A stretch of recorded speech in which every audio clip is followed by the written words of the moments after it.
the students walk in on the first day of the class, and they're confronted with a challenge, their engineering challenge for this module. They're told that they need to build a boat.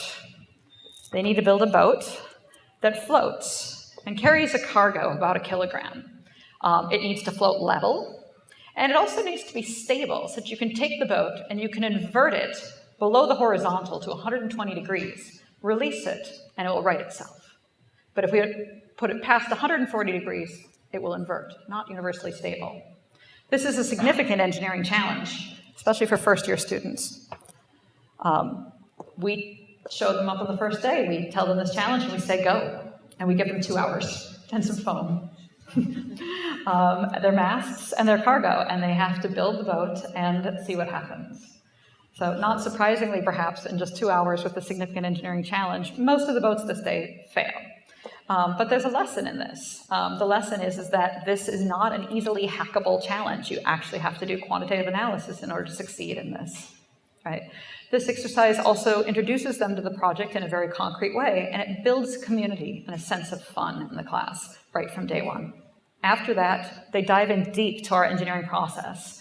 They break down the problem. They understand what the sub-questions are behind the task that they've been confronted with. They break that down further until they understand which quantitative topics, which quantitative questions are really at the root of this problem.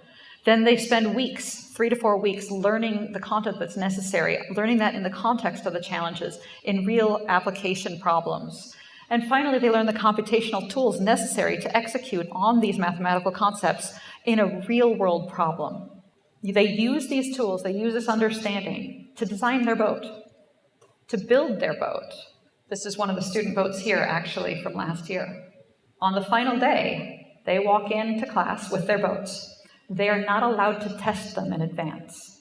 They have to trust their calculations. They have to trust that they know that their boat will succeed in the challenge. They put their boat in the water in front of all their peers. They test it against the design goals of the challenge, and the vast majority of the boats succeed. It's a very exciting moment that really teaches the students the power of quantitative analysis.